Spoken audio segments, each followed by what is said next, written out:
like taking the next step to actually do it feels scary for some Look, reason. it would be so boring. It would be so boring for you to do something that is this meaningful to you without it feeling a little bit courageous. Okay? But the thing with courage is it means that there has to be fear. Otherwise, it's not courage.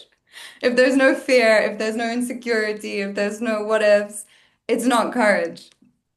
Okay, so this is just the natural process of change. It requires us to move beyond our comfort zone. There's nothing wrong with it.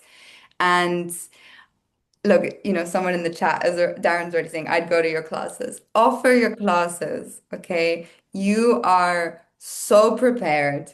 You know what you're doing.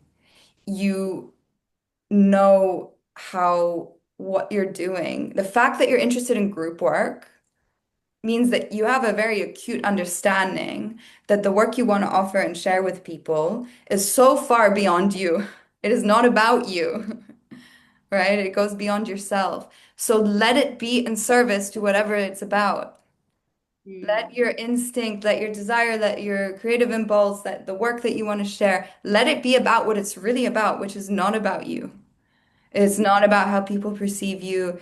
It's not about your fear of being seen and all these things. The mind will come up with all of these things, right?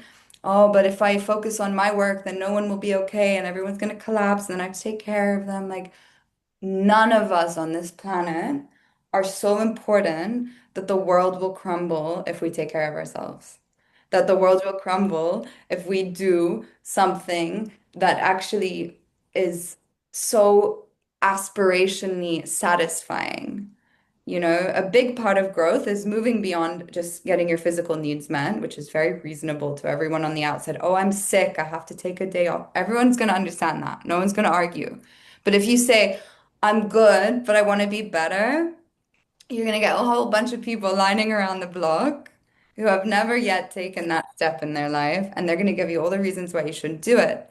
And maybe these people don't even exist in your life, but your fear is imagining all these people saying that. Whatever it is, totally normal. Your neurology knows no difference than an actual judgment or like a fear of a judgment. It's the same thing happens in your brain neurologically whether or not the person judges you or you just like fear that they might. Okay. So this is your courage. It's saying, do I have the courage to take a step in my life, to have a decision, to take a decision that is actually going to move me towards a more aspirational goal that I know not only is it going to make me so happy, but it's really going to help people.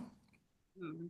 It's really going to allow me to help people in a way where I'm not just their caretaker, where I'm not just their, survival touch base, kind of worst case scenario, phone a friend. Like, so yes, is it scary? Sure. But it wouldn't be nearly as meaningful or powerful or purposeful to you if it didn't have a little bit of that. So just notice what direction your mind is putting you in. It's normal. It would be weird if you didn't have these thoughts. But don't label it as a new diagnosis. I have a fear of being seen. No, there's no labels here. There's nothing wrong with you. Okay? There's an old Chinese saying, do not take illness if sorry, do not take medicine if you're not sick, right? The Western wellness world is always like, take the latest supplement, take the latest herb. Da, da, da. Why are you taking medicine if you're not sick? You don't need advice. You don't need, to hack something in your brain. You don't need a motivational speech. I mean, you can do all that, but the reality is there's nothing wrong with you. You're going through a process of evolution and change. Your very design is to reveal aspects of your neurology of your cerebellum that are, kind of weaving and getting caught in all of the kind of learning, growing pains and learning curves of these changes. And they're just being revealed to you how all this is, coming up in your own way.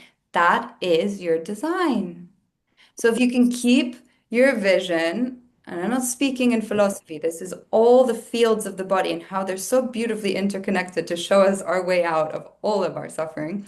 If you can keep your vision on where you're going, you can keep your priorities strong, and you can take the next step, however small, to taking action, not procrastinating, not blaming someone, taking action, you are going to experience a level of circulation that no amount of herbs or lymphatic drainages or qigong tapping and shaking will give you. Okay. So that is your design. That is your design. So when we don't allow that, or when we get caught in the growing pains of it, which is normal, it's normal, it's beautiful, it's how we learn.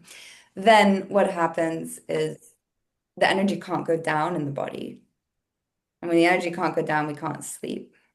We can't nourish the deeper reserves. We can't nourish the lower back and our support system.